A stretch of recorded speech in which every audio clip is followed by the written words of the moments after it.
Yeah, atakubuuza. Leero obuuza. Bayinza ku introduce na farm bagenda bagyeta bati nekyo kyonka kyolema. Ayo. Nawe wati. Oli mwana asembereko okuba nene.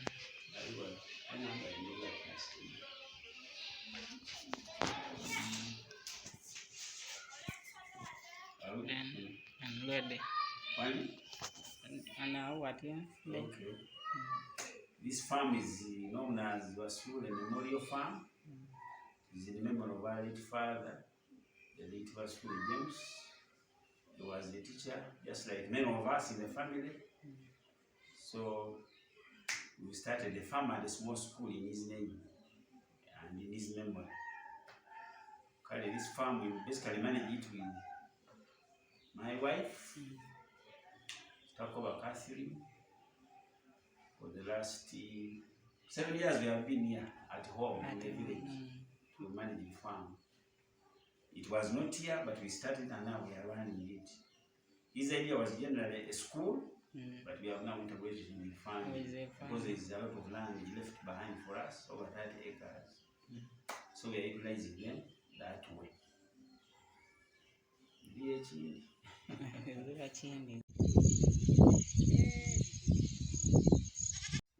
I've been manga to where you are welcome to my YouTube channel.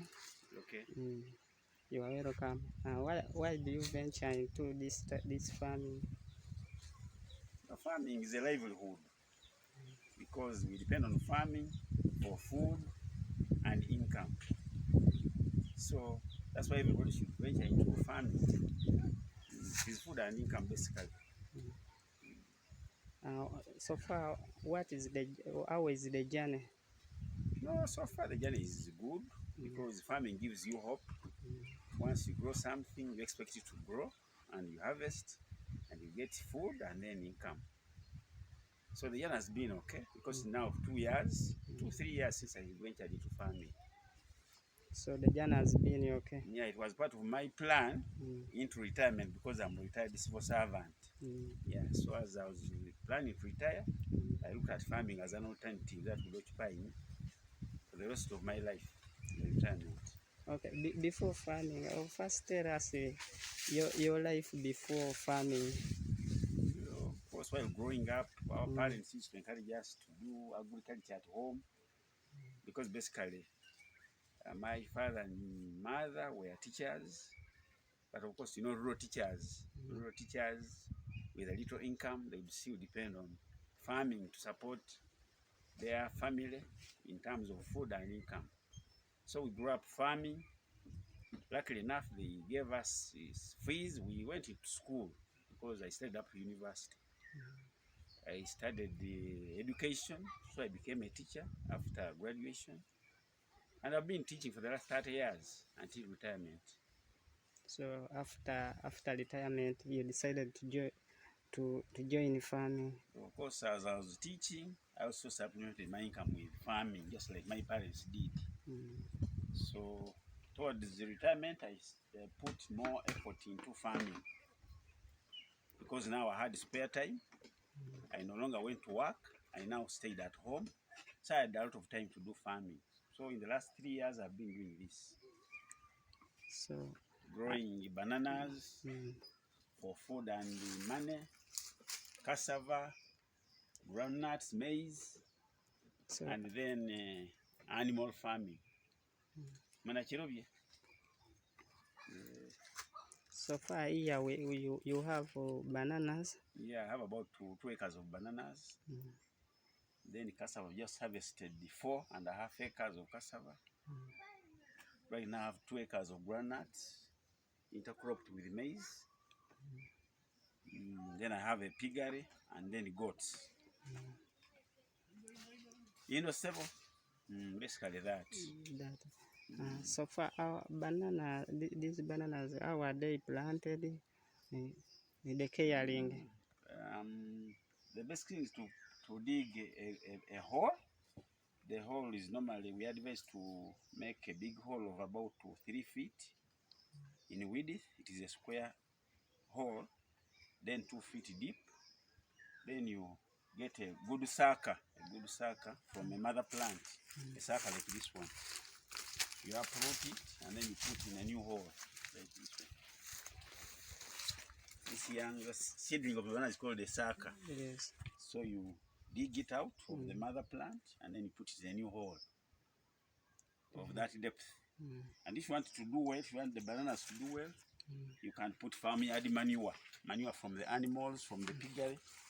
After composting, then you put in the hole, and then the bananas will do well. Okay. Yeah. So these banana for home consumption. Of course, we can't consume all 2 acres. We can't consume all, so we consume, and then the surplus we sell.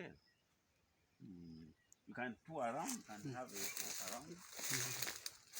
So, how is the banana farming? Is it challenging? Or? No, not challenging. Once you commit time to it, it's not challenging. Yeah. And after 1 year, you begin harvesting. So, and of course, as you are earning, there is no challenge in earning. And in feeding your family, there is no challenge. What we do, maybe pests, we can spray.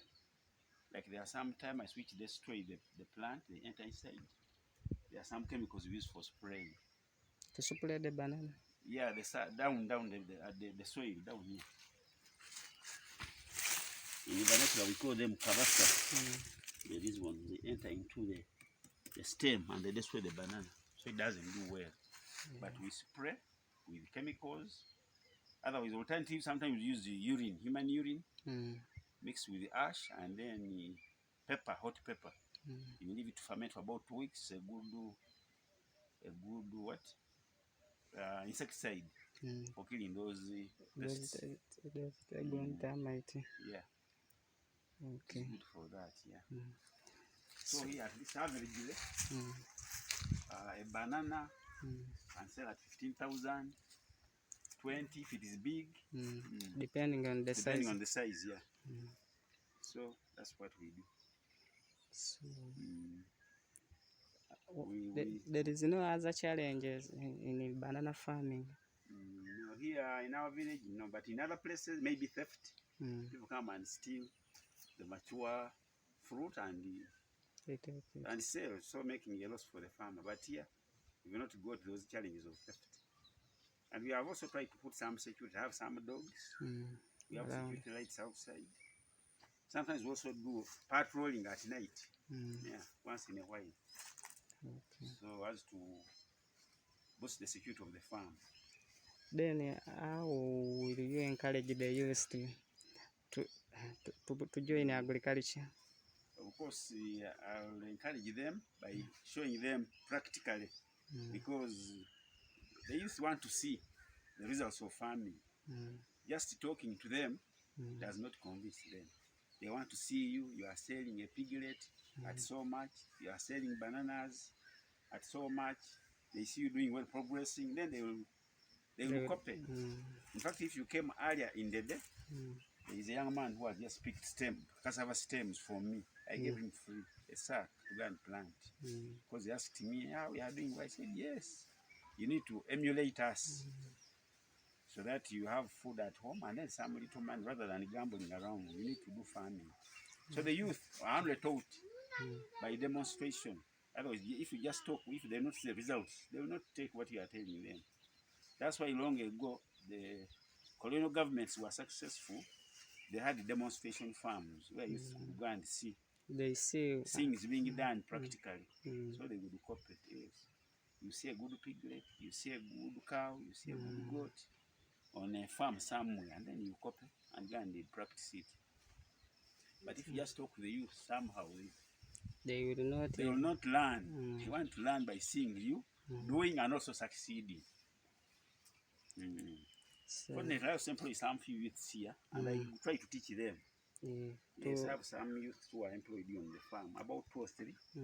So I teach them that, for example, to improve pasture on your farm, you have to plant. You have to plant the pasture. The pasture. It's not, it doesn't just grow naturally. You have to look for it and plant and improve your farm. For example, this one I've been planting. There is a paddock I'm trying to develop. This one, we call it,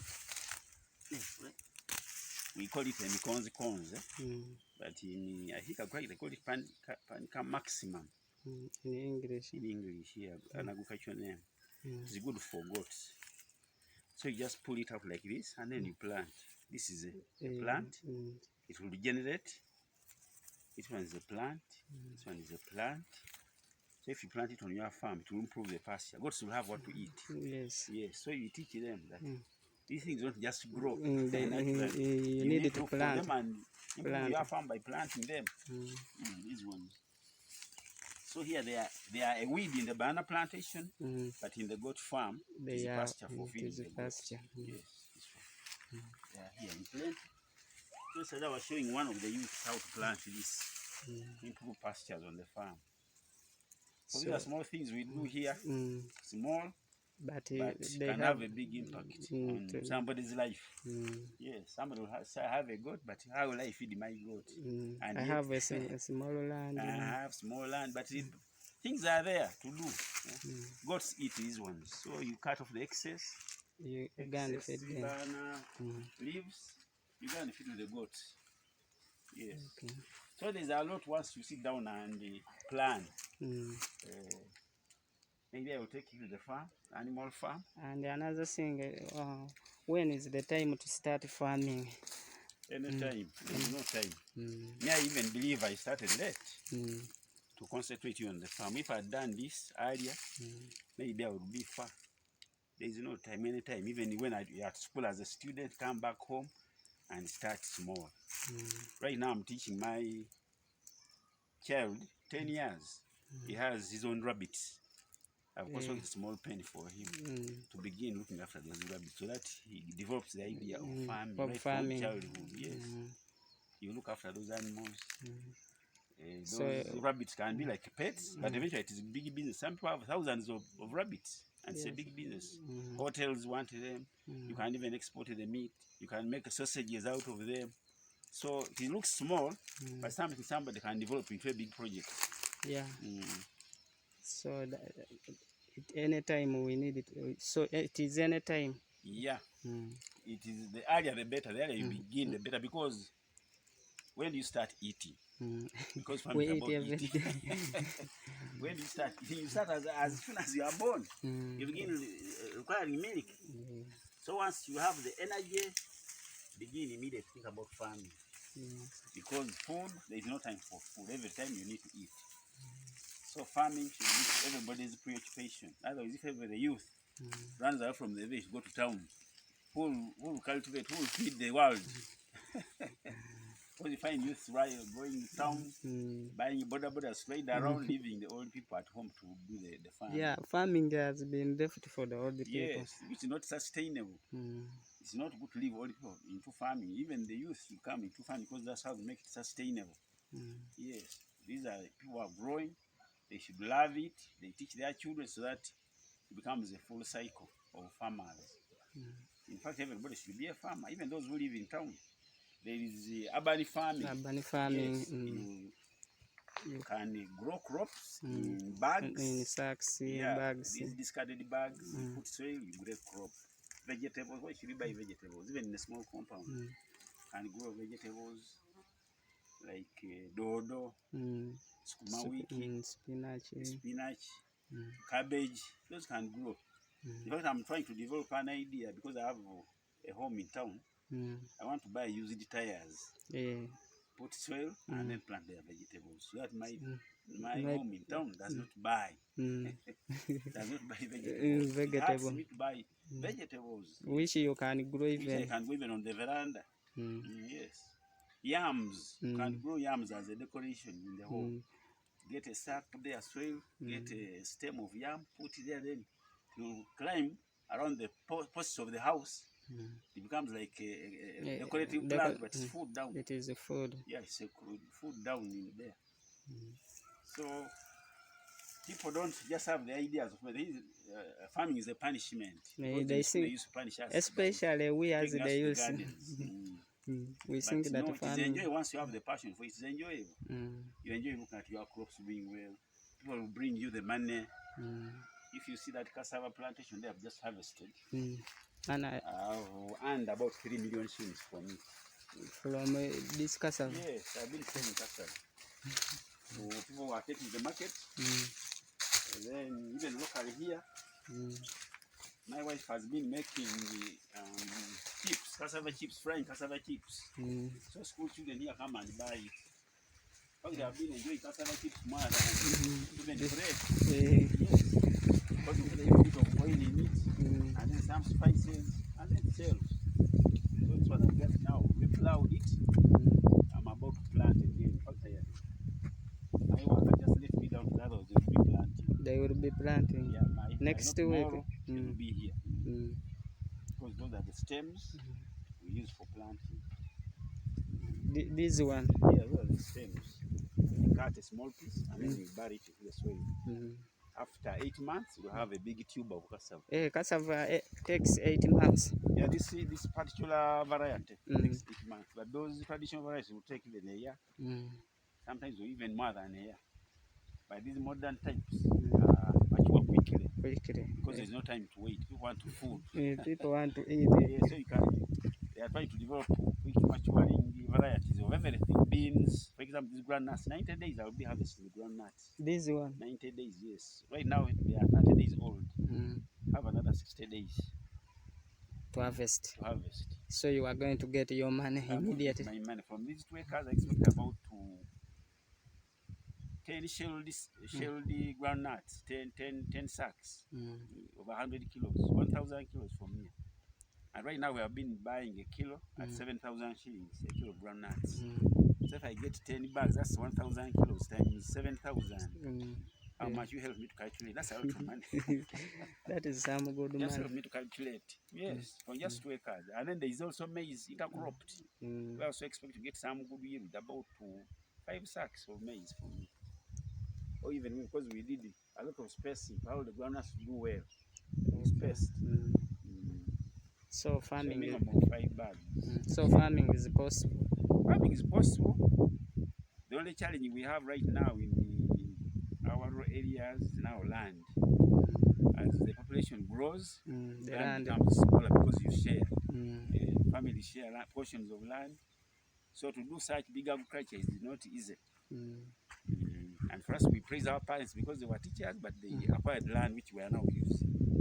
And for me, I'm even luckier because my brothers are still in town. They are staying in town. They have not yet discovered that farming, there is something in farming. They have not yet discovered the magic in farming, which I discovered earlier. So I'm here. When they come back, I'll give them back their portions. Okay. But I hope that when they come, I will have also been able to make enough money and also buy my other additional pieces of land to add on this one, which our parents left. So far, what is the total of this land? This one is 21 acres. The total family land. So I have 2 of bananas which I'm using. I have 4.5 of cassava. I have another about an acre of sugar cane down there. I'm waiting for a customer right now. He's going to bring me about 0.8 of a million to harvest, just to cut off and take the sugar cane. What they call goa. He went 2 million. He has just gone to the mobile money to pick money to bring for me. Tomorrow they will be cutting off. Then I'll improve it. I'll wait for another 8 months, 10 months. Then again I'll harvest. So farmers the basic trick in farming is also diversifying. Don't rely on one crop. Don't rely on one crop. Because if the other one fails, you'll have the other one. There are another alternative. So for me, I have bananas, I have maize and groundnuts. I've been having here cassava. I'm going to replant cassava, and again with maize, I'm going to intercrop with maize, because maize takes only 3 months. Cassava 8 months. So in 3 months, I will be harvesting maize. I wait for another 5 months to harvest the cassava. So farm becomes continuous. So there I have 12 sugar cane, about an acre. Then beyond that, some people are growing rice, which I cannot grow myself. I've leased out the land to somebody to grow the rice. The rice there in the valley, which I can't grow myself because it's labor intensive. All the time there in the deep waters, which I cannot manage. I fear water. Okay. So far, this farm has created the employment to the youth and the women.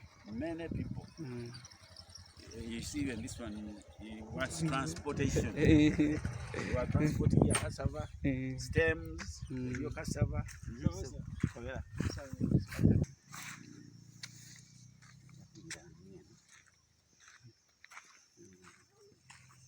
But the best part is the other one. But even here, you can take that general view of the maize. This is the maize and the groundnuts. I have some men already weeding for me.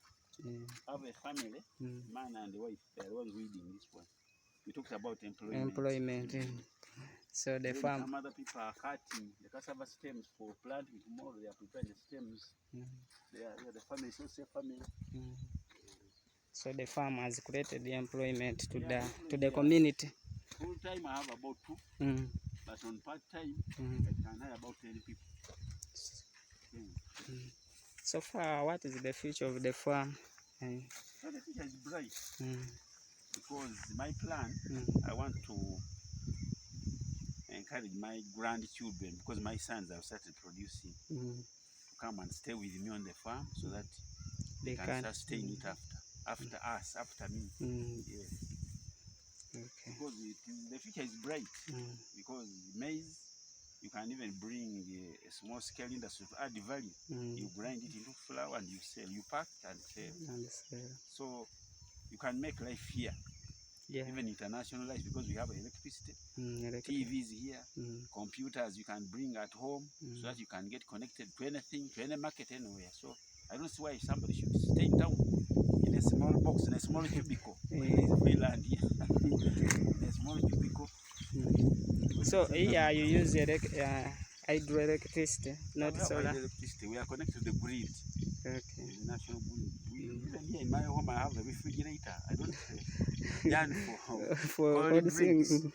I can even afford a beer. I bring into my freezer. In the evening, I take my cold beer, which is in town, which takes me out of town. Okay. I have a TV here. TV sets 2 of them in the sitting room and in my bedroom. I can see pictures on Go TV, on DSTV. So I don't see any reason why somebody should stick in town, where your life is restricted to a small room and a small compound of 150 feet by 100, a plot, when there is life at home in the villages. In fact, the earlier one walk up, the better, because your life becomes more meaningful. You can even see the air we are breathing, very fresh. It is fresh. No smoke from vehicles. There are very few vehicles here. There are very few. Very few. So that contaminated air is not here. We breathe fresh. That's why in the villages we even stay longer than town life. Town there is a lot of stress. The noise levels is high. Vehicles horning, this one's crashing, you know. The whole place is hectic, and you know it also decreases on the quality of life. People are stressed. People are stressed because of the activities in town. A lot of noise, a lot of congestion. So, and demands are too much in town. You are looking for water to buy, vegetables you are buying, food you are buying. So it becomes very hard on your mind. It stresses you. But in the villages, there's a lot of peace, calm, fresh air, fresh food from the farm, and it's available at your at your beckoning. So there is no stress here. Okay. Then money is there. So there's no reason why someone should stick in town in a very challenging environment. It is just deceptive. You know, towns are deceptive. People think they are well off when they are not. Because you are dressing nicely, you think you are well off. When actually you are not. Because one of the realizations I got earlier, when I was basically in town, although I was employed, but at times you would get a challenge. You need some little money, maybe you to pay fees, but you look around your home and there's nothing for you to sell. But right here, right now here, I can go and sell my goat, and I get half the money for fees. I can sell my pig or a piglet and get the money for fees or other requirements. So That is a wake up call. So these are the groundnuts. I'm seeing them.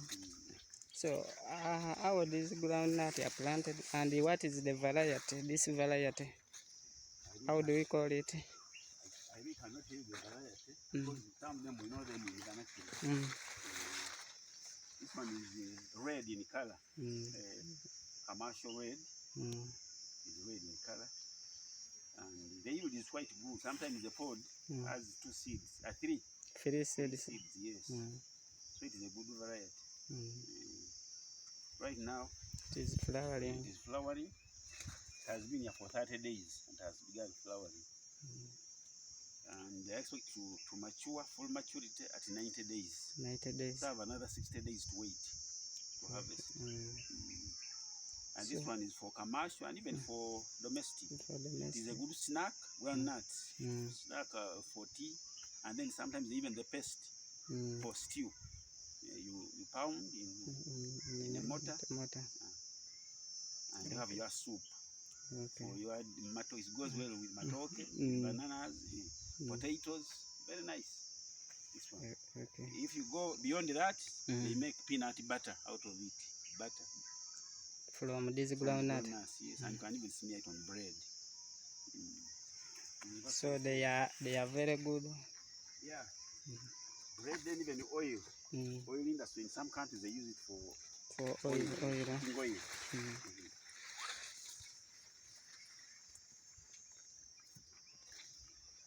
So far, the pest here in the groundnuts and maize, they are not disturbing it. By spraying. For example, this one is being attacked by certain worm, green leaf worm. But you spray in the mornings and the evening. You spray. In the mornings it comes out, so when you spray here it dies. In the mornings and the evenings when it comes out. Out of this stem. Now it is hiding somewhere there in the stem. It is there inside. But we have the chemicals. Which is spray. Although for the market sometimes it's not even good to spray with chemicals. Some countries ban those chemicals. Once they sense it in your product, it will not fetch a good international market. They sometimes we limit the use of those chemicals by using our local remedies like urine, ash. They want organic. To kill those pests. Yeah, they die because you know camellia is hot, and then the ash also has some chemicals in it, plus the urine, ammonia, urea, and urine, and kill some of these pests. So after planting the groundnuts, what time do you wait? Then you weed. What we do immediately we plant. There is a chemical we apply to prevent rapid growth of weeds. So it can stay out there for about 2 weeks before you bring weed. That chemical restricts the growth of weeds. It helps for them to grow well at infancy. They grow well when they are still just germinating without the competition of the weeds. So there is no. So after about 10-15 days, we begin weeding.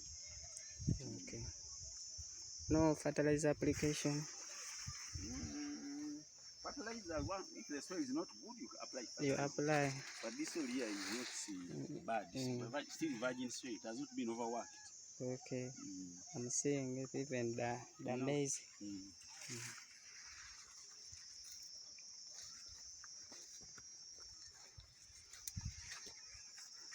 This one.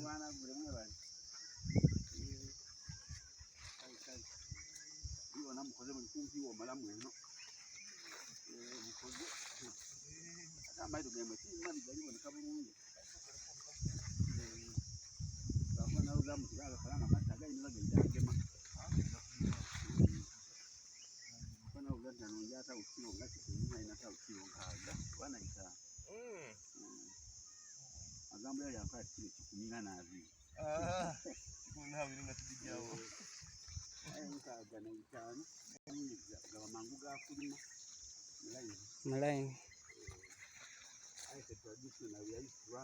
Random.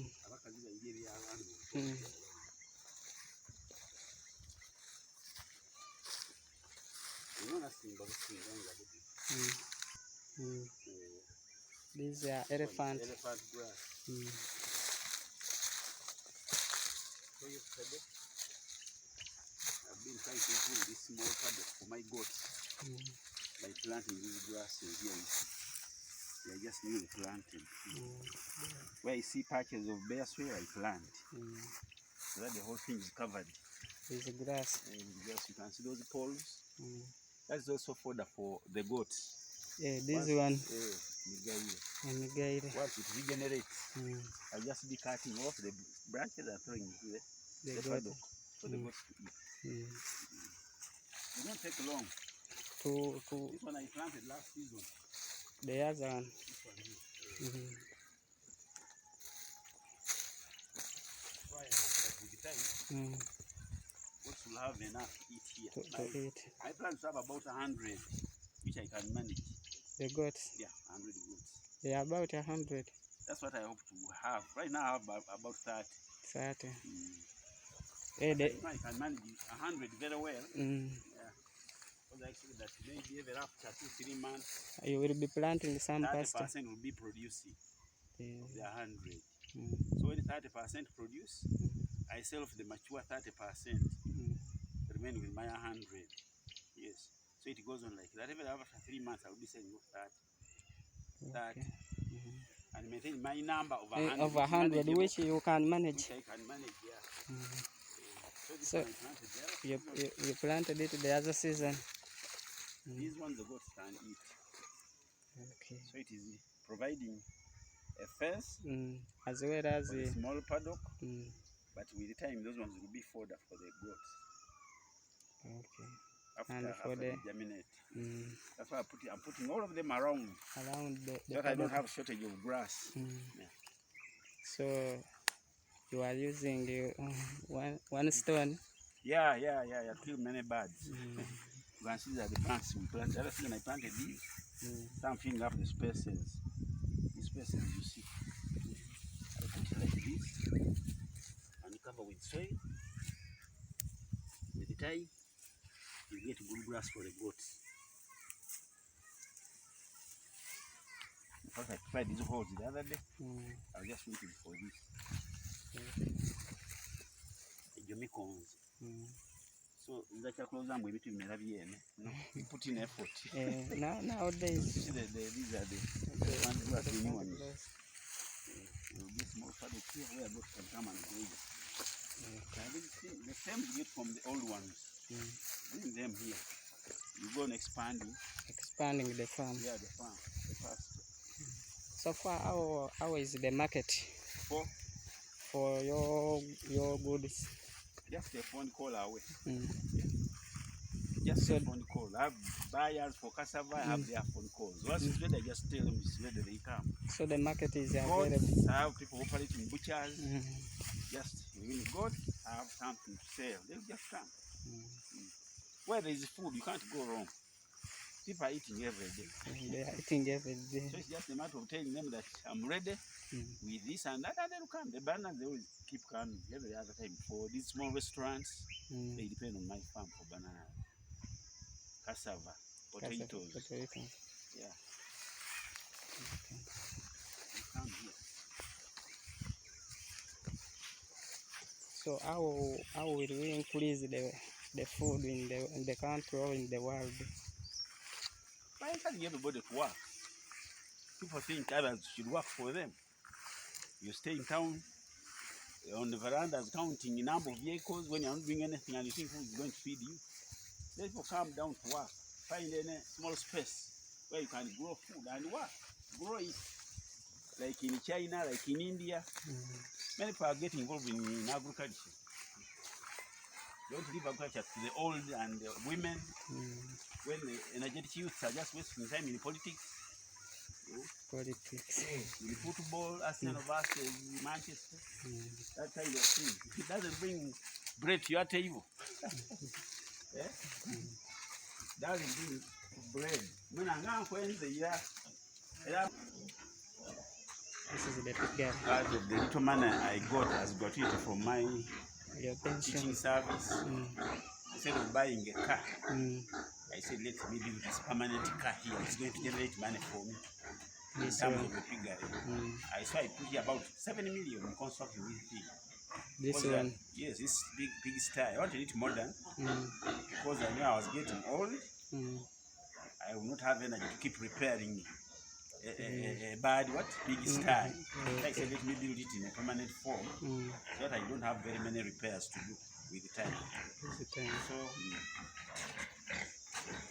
this is a mother. This is about 10 degrees. And then went outside, the light playing outside. Yeah, there. 10 degrees. This one. So another mother here with 6. So you started with how many pigs? About 3. Right now I have over 40. Right now. They have over 40. In 2 years or in 2-3 years, you know, expanding small by small because this is also a project that requires a lot of investment in terms of feeds and treatment. And they cannot feed on just the grasses alone. They need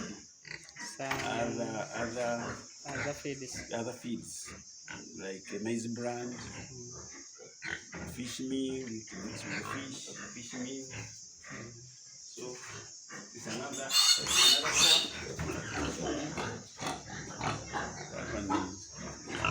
as well as produced twice.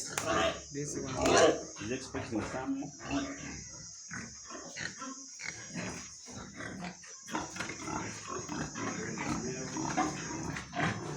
These are males.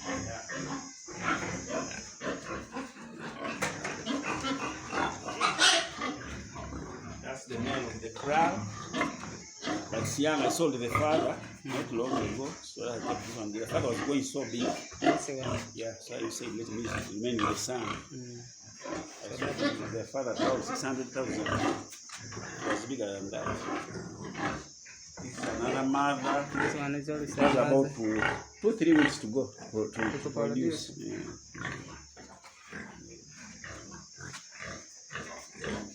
This one is yet to. With a mother that's yet it is about to go on heat. It has just wind. It wind and we sold off. It produced about 14 and we have sold all of them. But it is yet to go on heat. Okay. So, what is the challenges in this piggery? The biggest challenge in the piggery is feeding. Pigs are a money maker because they grow very fast. But they have a feeders. Yeah. In order for them to grow well, they feed heavily and you must feed them well. Not just on grass, but on real mixtures of good food with proteins, like human proteins. The proteins we humans take are what these pigs also require. Fish. If you get fish meal, if you get offals, maybe people have these butcheries and they have these leftovers, you can bring them and mix process them somehow, mix with other food. Like that. But it's a good project, especially for young men. It requires very little space. If you are not a Muslim, or Muslim neighbors, there are some of our guards. This one? Yeah, they guard here at night. They even know how to control the animals. Once animal breaks loose, you can check it and bring it back home. If you say, squatter, chase them and bring them back home. So the market of pigs is available. Very much. People enjoy pork like no one's business. They enjoy pork. So just give the butchers a call just right now. They will bring. I mean, they will come for whatever is there. Yeah. So it's not a problem marketing. Even right here locally, it's not a problem. The local market is available. Okay, let us go and finish with the goats. So I have other pig styles there. It is down. The ones I constructed that first. This one. I began with this one when I had 3. It was with local materials, poles and nails. Even the floor was not made, but I started somehow. Then I went on improving on it. Improving on the floor. Right now I want to improve it wholly. I want to make it bricks so that I can bring in some more. I can manage 60 pigs here, can I 60, even 100. You have the styles. The style. So they are there. The pigs are there. No, I've already sold what was there. Mm. And now I want to breed these ones and then bring them here. Okay. Those piglets, once they grow older, they will stay in here. I've sold. In fact, I think there's one left. I've sold.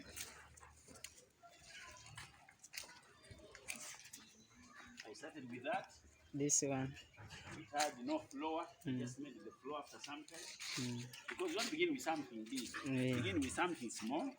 Then you make out of it, you go and improve it. Improving. Don't begin with a big thing because now it will consume all your capital.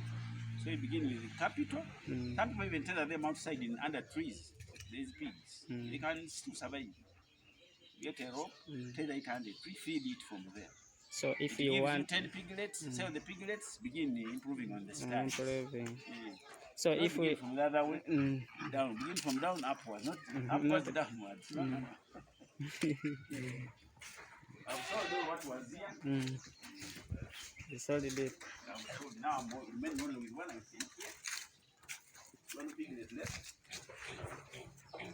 Even yesterday they were carrying out some piglets. So the other one left. In this style. Of the young one. Don't have here both.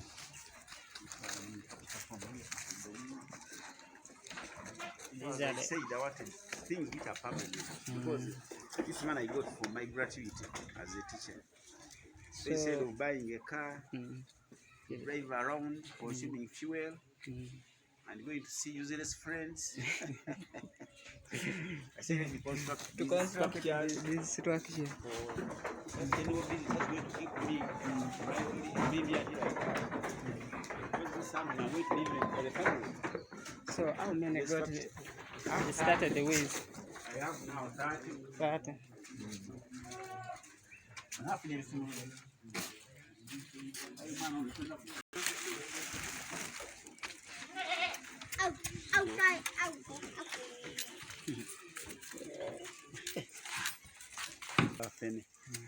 Jackfruit leaves. If you have excess, you cut, give the goat. If you not here and try or do research, which is out of food to feed goats. They feed on dry matter, just grass. No food. Maybe food if you have excess, like potatoes, but potato peels. Yes.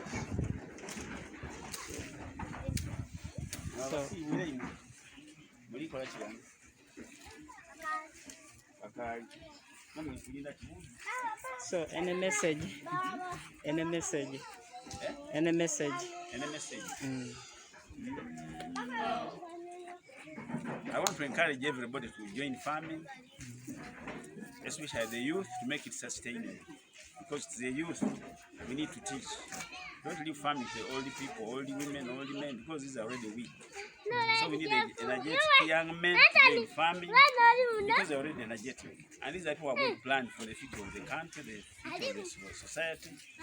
So I want to encourage them to join farming. And farming is broad. Can keep goats, can keep pigs, can keep cows, can keep rabbits. It is very broad. There are sheep, crops, maize, beans, bananas, cassava, potatoes, whatever the land can take. So there is no excuse for not farming because everybody needs food. Who are you not to farm? Unless you don't want to eat or you want to be a beggar. Maybe, but even beggars still go and feed. So my message is let everybody join farming. It's even enjoyable.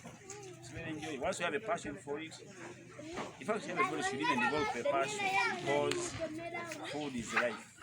Farming is life. Everyone, even if you are a pilot, you still come down to eat. You want what? To eat.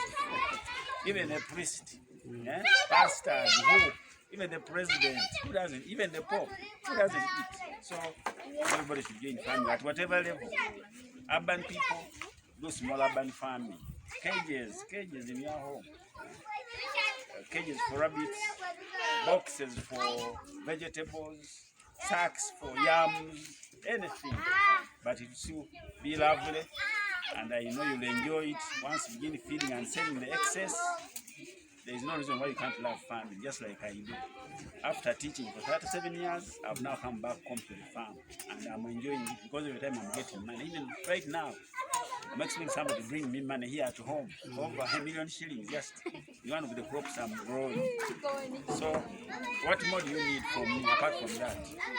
Come and join us in farming. These are young people who are training here in a small nursery school, and I know they love these animals. They love them, and I know they'll be good farmers, great farmers of the future. You see them? Very excited young men. I'm seeing them. Yes. If you have something to change. Be farmers. But be farmers. So thank you so much. You're welcome.